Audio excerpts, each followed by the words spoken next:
þá ætlum við aðeins að fræðast leikritið Listin að lifa. En það leikfélag Ölfus sem að sýna þessa sýningu og á línunni hjá mér hún Odd Freyja. Bless og sæl. Sæl. Hvað segir þá í dag? Herðu, ég sé bara allt hljómandi þín. Er það ekki? Jú. Brjálað að gera? Það brjálað að gera, já. Herðu, Listin að lifa, segðu mér aðeins frá þessu leikriti sem að leikfélag Ölfus að sýna núna. Já, herðu, þetta leikrit eftir Sigríði Láru Sigurjónsdóttir sem að ég veit svo sem ekki hversu mikið hún hefur skrifað en leikstjórinn sem við fengum með okkur núna að vinna með okkur núna þetta vorið. Já. Guðmundur Lúðvík Þorvaldsson, hann kannaðist eitthvað við stuttverk úr þessu leikriti og fannst mjög spennandi. Já. Þannig að hún virðist hafa skrifað þetta þannig að þetta voru stuttverk og svo bjó hún til heilt verk úr því. Ok. Guðmundur Lúðvík, hann hefur nú komið þarna við áður hjá ykkur? Jú, hann hefur verið með okkur áður í Makalausi sambúð og Loka Laufeyjarsinni. Já. Og ég veit að hann núna starfandi upp á Sólheimum. Þannig að það alltaf brjálega að gera í honum líka. En hvað þetta leikrit Listin að lifa? Listin að lifa bara leikrit 3 vini sem að alast upp í sömu blokk og bara, allt þeirra lífshlaup og hvernig það tvinnast saman og hvað svona merkir atburðir sem að gerast í hvers manns lífi. Það svona stiklað á því og þetta bara mjög skemmtilegt.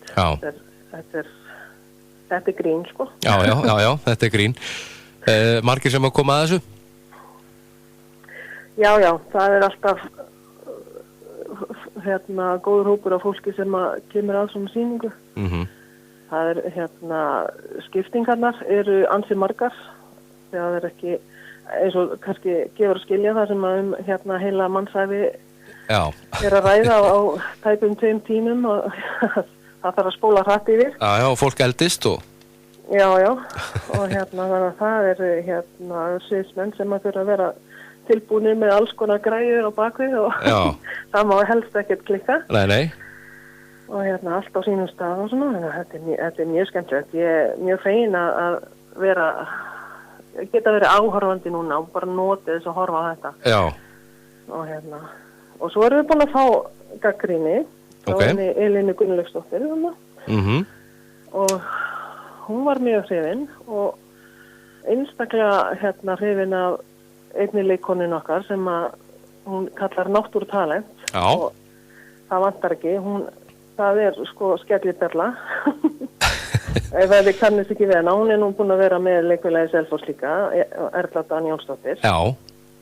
Þannig að það var bara frábært að fá það og hinn 2 nú bara mjög góð líka verð ég að segja. Já. Og mjög stoltrundar af manninum sem að leikur. Þetta eru 2 konur og 1 maður og hann lærði sitt hlutverk á 2 vikum. Já, takk. Sem nú bara meira en, við gefum fólki nú yfirleitt 6 vikur. Já. En vegna breyttra aðstæðna, þá þurfti við að fá íhlaupa mann og hann bara gerði það. Já. Og mér finnst hann bara standa svo útrúlega vel og ég ekkert hlutdrægt og þetta sé minn eigin maður. Já. Ég ætla einmitt að segja, og áttu eitthvað í honum með það? Hvað var þetta ekki að fara að hljóma? Nei, ekki þannig sko. Nei. En það frábært, það nú ekki alveg gefins að taka heila bók og læra hana nánast utanaf. Já, nákvæmlega, þetta náttúrulega leikrit í fullri lengd, þannig að það ekkert allir sem myndu treysta sér í það. Nei, nákvæmlega. En þið eru að sýna þetta hvar? Í Versölum, í Ráðhúsi Þorlákshafnar. Og það sýning í kvöld klukkan 8 og annað kvöld klukkan 8 líka. Frábært. Það bara að gera að drífa sig. Já, er hægt að tryggja sér miða bara við hurð eða hvar þetta panta sæti? Það betra að hringja í 693-2993. Og svo reyndar líka hægt að senda netfang leikfélag með jóði. Já. Að @gmail. Já. Félag með jóði. Já. Og svo bara endilega kíkja á viðburðin á Facebook. Það er náttúrulega bara að gera að melda sig þar. Það er bara Leikfélag Ölfus og þar eru allar upplýsingar. Já, þannig að, og eða bara á listinu að lifa viðburðin. Þannig að algjörlega. Þá koma upplýsingar alla sýningatíma og allt þetta. Já, við hvetjum fólk til þess að skoða þetta nánar og það er sýning í kvöld klukkan 8. Það er sýning í kvöld, þannig að bara að gera panta sem fyrst. Já. Og svo erum við að sjálfsögðu með tilboð fyrir hópa 10+. Já, ok. Þannig að það er kannski sniðugt að nýta sér það. Algjörlega. En Odd Freyja, takk fyrir spjallið og góða skemmtun næstu daga og gangi ykkur vel. Já, takk kærlega fyrir það. Takk. Bless.